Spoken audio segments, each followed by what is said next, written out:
मिश्री मठ से संबंध रखने वाले पूर्ण गुरु करौली शंकर महाराज जी हमारे साथ हैं।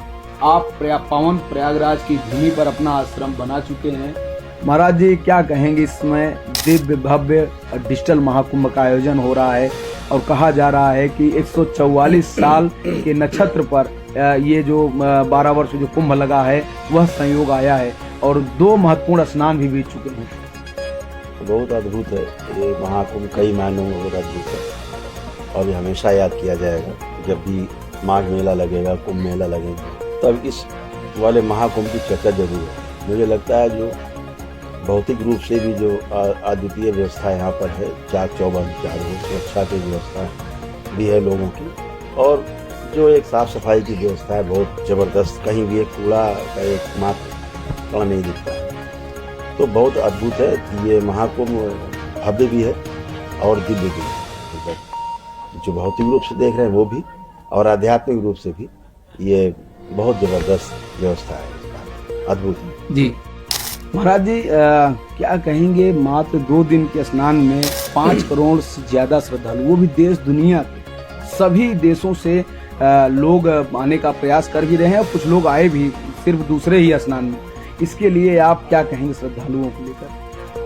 देखिए, जो आ रहे हैं वो तो बहुत ही भाग्यशाली हैं जो इसमें महाकुंभ में पहुंच पा रहे हैं। लेकिन हमारे ऋषि मुनियों ने कहा है कि भोग जो है वो 9 प्रकार से 9 प्रकार के बताए हैं। उसमें 6 मुख्य, उसमें 3 और समराइज कर दें तो मुख्य है कि मनसा वाचा कर्म चित्तकारित अनुमोदित, 6 प्रकार के योग है। तो जो नहीं भी आ पा रहे हैं इस महाकुंभ में, घर में ही इच्छा बहुत है कि पहुंचेंगे डुबकी लगाएंगे, ऐसे जाएंगे वैसे जाएंगे, नहीं जा पा रहे, मानसिक ही उनका हो रहा है, तो भी वो महाकुंभ में गोते लगा ही रहे हैं। इसका उनको पुण्य मिलेगा ही मिलेगा, क्योंकि उनके अंदर आने की उत्कंठा है और पहुंच नहीं पा रहे। तो ये देखा जाए तो इस पूरे देश के जनमानस में, गांव गली, हर घर में, हर व्यक्ति में इस महाकुंभ में पहुंचने के लिए उत्कंठा है। तो हर व्यक्ति को अपने अपने अनुसार पुण्य मिल रहा है, कोई मनसा, कोई वाचा, कोई कर्मणा आकर, इसलिए सभी लोग पुण्य के भागीदार हैं इस महाकुंभ में।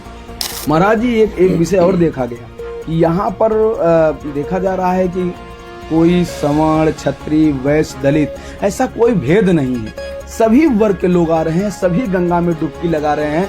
सिर्फ एक ही मैसेज दिया जा रहा है, सनातन प्राचीन भारत की संस्कृति। नहीं, भेद कोई होता नहीं है। भेद काहे का होगा? सोने की तुलना सोने से होगी, सोने की तुलना लोहे से नहीं होगी। जाति व्यवस्था, वर्ण व्यवस्था बनाई गई तो वो हमारे भौतिक जगत को व्यवस्थित रखने के लिए बनाई गई। लोगों को रोजी रोजगार, जो चीज़ लायक था, जिस क्षमता के अनुसार व्यक्ति का जो क्षमता थी, उसको काम दिया गया, उसके अनुसार उसको नाम दे दिया गया। तो वहाँ कोई जाति का कोई विशेष सनातन धर्म में कोई मतलब नहीं, इतने के अलावा कि भाई हमारी जो पुरानी वर्ण व्यवस्था थी वो इतनी थी कि हर व्यक्ति के पास काम था। एक का पीढ़ी में जो काम था, अगली पीढ़ी वही काम अपनाती थी, तो उसके पास विशेषज्ञता थी, स्पेशलिटी थी।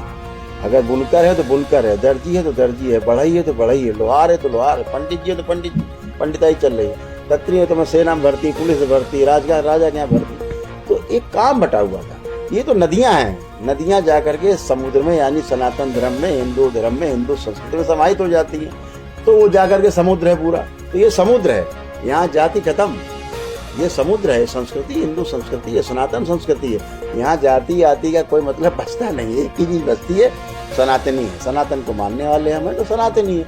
आने वाले श्रद्धालुओं के लिए क्या मैसेज देना चाहते हैं महाराज? यही कि अपने जो भी मान्यताएं बना रखी है, तमाम इच्छाएं पाल रखी हैं, बहुत भौतिक जगत में बहुत पाने की इच्छा पाल रखी है और बड़े बड़े मंसूबे पाल रखे हैं और कर नहीं पा रहे हैं। तो गलत की इच्छा छोड़ करके सही की इच्छा वाली चीज़ें ले करके लगा, इतना बड़ा महाकुंभ, पूर्ण महाकुंभ है, तो अपना घड़ा जो है वो भरा हुआ जो इच्छाओं से, तमाम विकृतियों से, विचारों से, उसको उड़ेल के खाली करके खाली घड़ा लेके आए। यहाँ अमृत बरस रहा है, विचारों का अमृत है, विचारों का महाकुंभ है। संतों के बीच में जाए, गुरुओं के बीच में जाए और इनके बीच जा करके उस विचारों के उस महासागर में गोते लगाएं और अपना घड़ा भर के यहाँ से ले जाएं। सुविचारों का अपने घर में फैलाएं, परिवार में, समाज में फैलाएं, पूरी सृष्टि में फैलाएं, फैलाते रहें। यही यहाँ का संदेश है।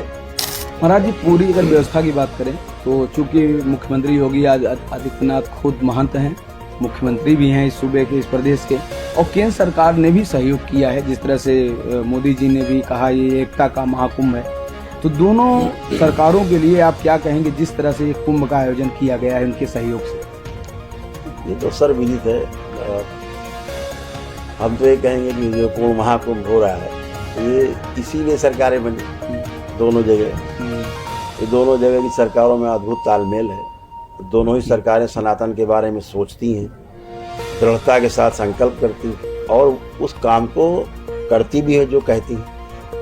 इतनी बड़ी व्यवस्था को बनाना, जहाँ पे 50 करोड़ लोग, इस देश की आबादी का 1/3 हिस्सा स्नान करने कुंभ में भाग लेने आ रहा है भौतिक रूप से, उसके लिए इतनी बड़ी व्यवस्था करना साधारण बात नहीं है। बातें करना अलग चीज़ है, करना दूसरी चीज़ है, और सुचारू रूप से करना। तो हम तो कहेंगे कि सृष्टि की ऐसी इच्छा है, उस सृष्टि की इच्छा के तहत ही, ईश्वर की इच्छा से ही लोग अपने अपने स्थान पर बैठे हुए हैं, जो ठीक से धर्म ध्वजा को उठा सके हैं आसमान की ओर, और पूरी व्यवस्था कर पा रहे हैं। अभय व्याप्त है इन्हीं लोगों की वजह से, योगी जी की वजह से पूरा अभय है। देख ही रहे हैं आप, कुछ कहने की आवश्यकता नहीं इसमें, जितना वो कहते हैं वो करते जरूर हैं। बहुत बहुत धन्यवाद महाराज जी बातचीत के लिए। तो देखिए हमारे साथ पूर्ण गुरु करौली शंकर महाराज जी थे, जिन्होंने कहा कि जो श्रद्धालु आ रहे हैं देश के कोने कोने से, वो आए यहाँ पर, खाली दिमाग अपना करके आएँ और यहाँ पर अमृत वर्षा हो रही है और यहाँ से कुछ लेके जाएं जो उनके जीवन में काम देगा। वीडियो जर्नलिस्ट सैनिक साथ राघवेंद्र पांडे, रिपब्लिक भारत, प्रयागराज।